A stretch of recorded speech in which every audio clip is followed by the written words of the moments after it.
Good evening and welcome to Season 2, Episode 2 of Barrier Island Books and Art and the Bayside Book Chat that we have here on Wind Down Wednesday at Barrier Island Books and Art in Stone Harbor, New Jersey. We are now open 5 days a week, Wednesday through Sunday. Check us out on Facebook to get exact hours and if there's any changes to that.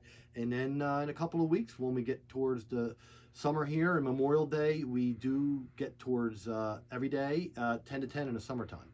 But until then, we are now open Wednesday, Thursday, Friday, Saturday, and Sunday. We are pleased to announce that we are now the local 7 Mile Beach Tide Chart. This was done for a lot of years by Smuggler's Cove, and we are now doing it in conjunction with Small Craft Advisory. So your 2021 7 Mile Beach Tide Chart is now to be found here at our store. It can be found at the Chamber of Commerce, at Dana's store at Small Craft Advisory, 7 Mile Pies, and Conover's Market, and I'm sure there's a growing list of people who will be happy to have it at their counter. We're always talking about our store, so I will fill you in on Dana's. And right here, I'll just read it right from the ad. Dana's 1 block away here in Stone Harbor, and they own Small Craft Advisory, established in 1999. Jewelry, pottery, stained glass, blown glass, wall art, wearable art, leather, handbags, specialty, and foods. Tradition for 20 years, a leader in selling handmade American crafts on 7 Mile Island. But if I can put my 2 cents in, it's an impeccably beautiful store. Dana refreshes it every year and does a wonderful job with not only the product that she puts in there, but decor. And as said in the ad, it's a lot of American crafts and jewelry. So if you're a fisherman, a surfer, a boater, and you need to know what the tides are, I know you can look it up on your phone these days, but this is a nostalgic way to do it. And on there, you'll see a little thanks for the memories, Smuggler's Cove. I am wearing The Sun Also Rises by Hemingway, and we at the bookstore here, we are more than just used books. I'm going to show you in a few moments one of our great gift lines that we've had for a couple years that we're really growing with. But first, I want to just talk to you about some of the other things that we have here. We try to keep up with having, they're hard to find, but local memorabilia, collectibles, Cat's Meow, and those type of block prints were very popular. They're still sold new, but there's older editions, and this happens to be Henny's Restaurant, and I'm sure a lot of you will recognize Springer's Ice Cream. So we usually have a few of these laying around for sale, and we are really put a lot of time and effort over the last couple of years into growing our beach tag collection. So we have them on a screen behind me, under the counter in a display case, and we have bags and bags of them to search through for you. We carry beach tags from Margate, Ventnor down to Cape May, and of course 7 Mile Island, and we sell used postcards. And people collect these for a lot of different reasons. They go back to the late 1800s. Most of the ones in Stone Harbor that people collect are done in the 30s, 40s, and 50s. They're all a material called linen, and they're very bright and artsy, and people collect them for a lot of different reasons. For the art that we discussed, people will frame them. We have one lady who comes in and she will do a 3 and 5 piece picture set. Some people just like to read the stories that are on the back. Some people collect the stamps. And we don't just have Stone Harbor, but we have a lot of the Cape May County and New Jersey Beach postcards, and some other towns in New Jersey. So that's some of our collectibles. Now I'm going to step away and we're going to show you some of our t-shirts from this great gift line we have. So I want to show you some of the things we have from a company called Out of Print, and it's all about books. They have a neat tote, which I can't remember if I showed you last week or not, but it's got all these classics on there. So when you buy your books in here, you can load them right up into this tote bag. I'm wearing The Sun Also Rises. We have another Ernest Hemingway t-shirt, The Old Man in the Sea, which I didn't see one right now, but we'll be restocking. And I'll just go through these as they are laying in here. And of course, one of our favorite TV shows, The Mandalorian. And Baby Yoda saying, read, it is the way. And you're going to come in here. We do happen to get a few book nerds that come in here. They're proud of it. I think I mentioned this before last year when we had the hat, and I talk about it a lot in the Bayside Book Chat. Read, think, vote.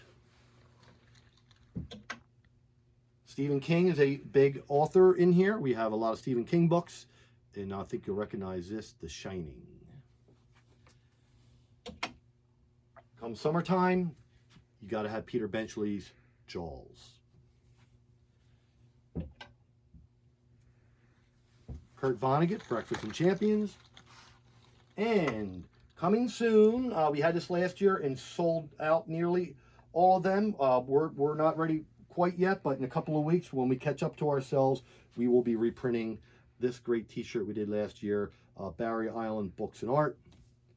And it pays homage to the bridge, the Stone Harbor Water Tower, and the terrapins that we were all trying to protect on the Stone Harbor Boulevard, with a little play, I guess, on a musical group that used to feature terrapins, and I'm sure you all know who that is.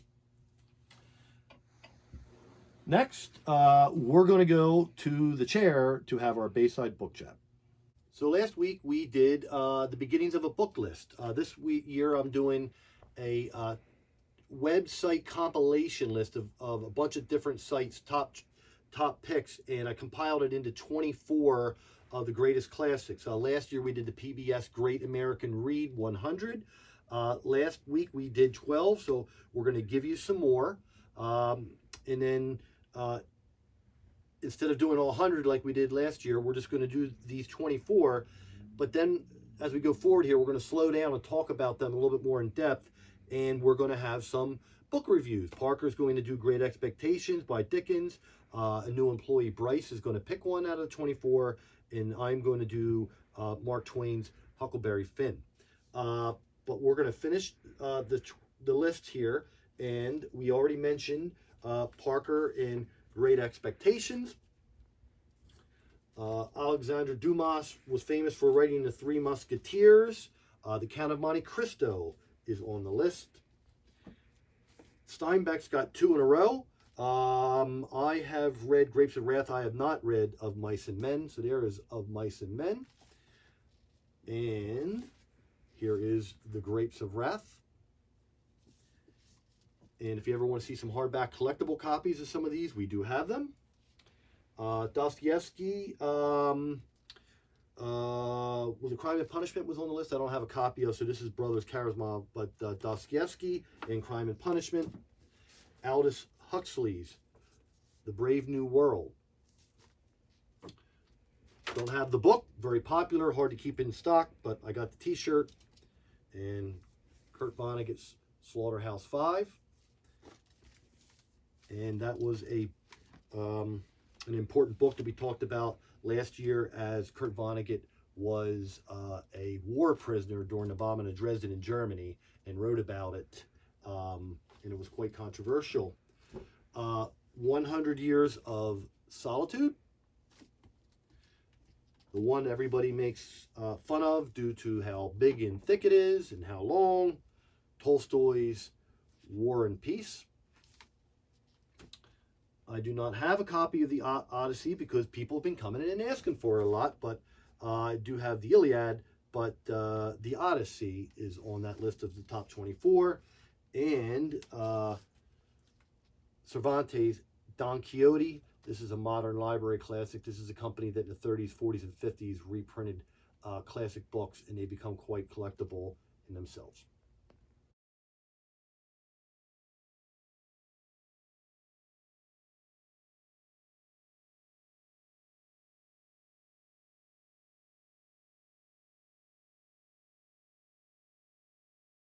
Last week we did ask a trivia question, and we're going to do that at the end of the next section here. And then we're also going to offer up for you to think about 5 new trivia questions based upon classic literature.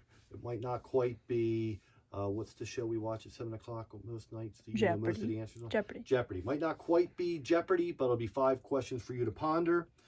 This next section is closer to the FDR's fireside chats that we do, called the Bayside chats. And I kind of think last year may have dubbed it like, just some thoughts from 10,000 feet that I have, and in how they relate to books, which is what happens here in this bookstore. Last week I mentioned books that people had written about some of the things that have happened the last couple of years, and I found a couple more. And last week I said, will Congress and the Senate get around to doing a bipartisan book like they did before on the Mueller report? And then you'll have authors who will write about their experiences. Last week we wrote about some other people who had written about President Trump. This is John Bolton's The Room Where It Happened. And last week we talked about how many a book had been written about the pandemic. One of the pandemics in the 1600s was written about in little anecdotes. I think it was called the Decameron. I can never pronounce that, but that was written in the 1600s, I believe. That was the first reference to pandemics and plagues in a book. Geraldine Brooks, a very popular fiction author that we carry, wrote a book called The Year of Wonders about a plague. And then in nonfiction, there was a book written by Catherine Arnold called Pandemic 1918, Eyewitness Accounts from the Greatest Medical Holocaust in Modern History. And I said that some people are going to come out and start writing books about these events that have happened in the last year or two. And a very well-known author who's famous for writing Moneyball and The Big Short, Michael Lewis, has come out with a book that I will not have here because I'm a used bookstore, but it is called The Premonition, a Pandemic Story. And we have another author we're going to mention here in a second. In previous episodes, I've talked about Guns, Germ, and Steel, Fates of Human Societies. This woman, whose name is Linda, and it's spelled Colley. Again, another new book that we're not going to have until it trickles down to us. But if you're interested in the subject matter, this is called The Gun, the Ship, and the Pen. And it's along the same lines as Guns, Germs, and Steel, but this one's going to include a lot of literature and important documents and how they've affected societies. Also in the news currently is Liz Cheney's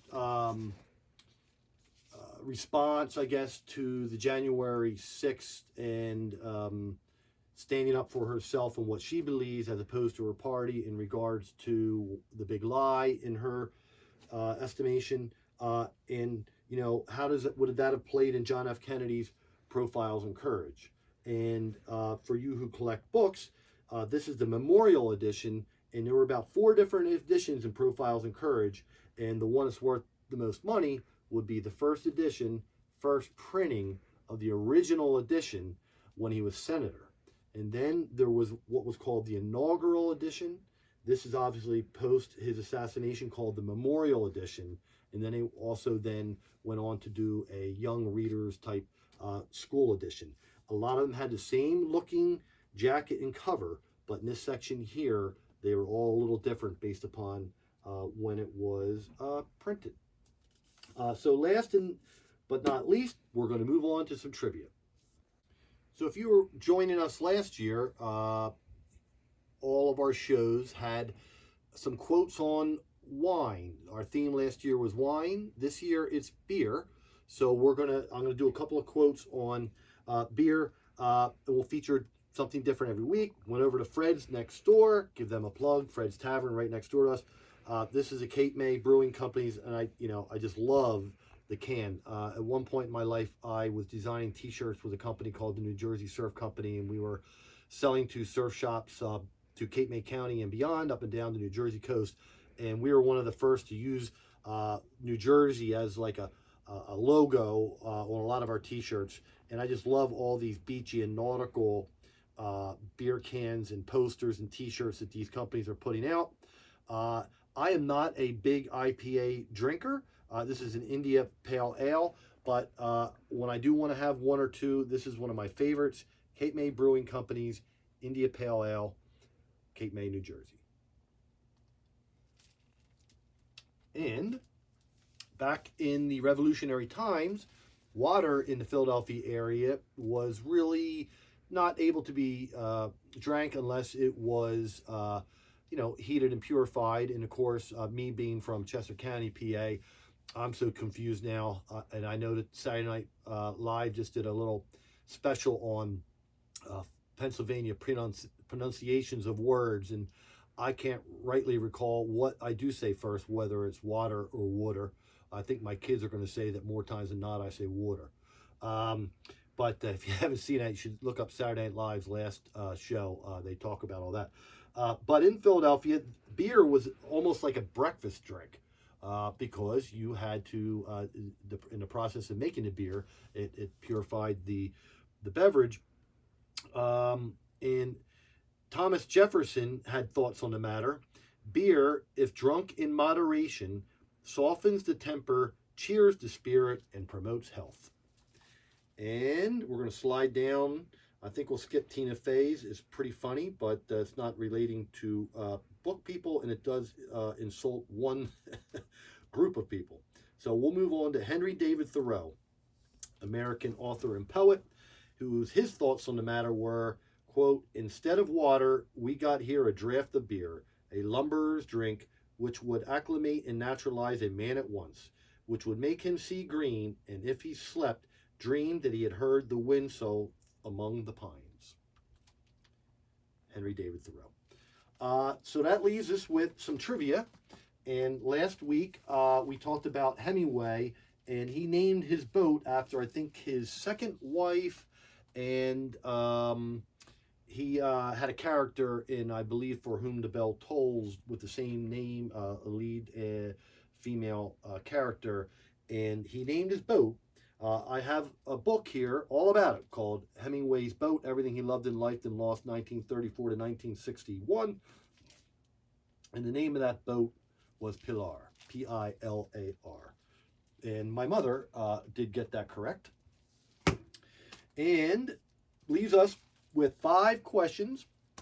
So while we're working on the classics in our list, we're going to throw some classic trivia at you here every week.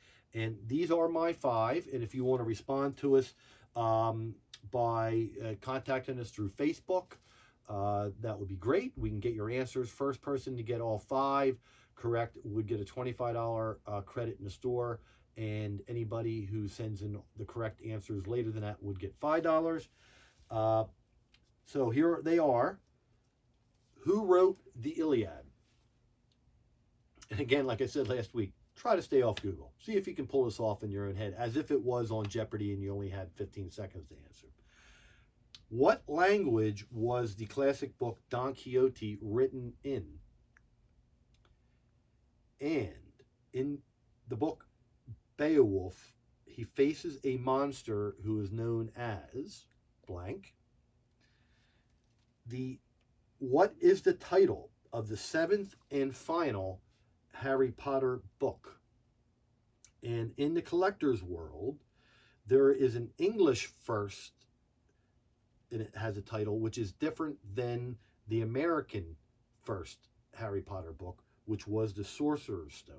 So in the United States, the title is The Sorcerer's Stone, but in England, it had a different title. So that's our trivia. That's our show. As I mentioned last year, aim high, stay low and stay away from this pandemic. Be smart, be safe. Thank you for joining us. Come join us sometime on a Wind Down Wednesday and have a beverage of your choice.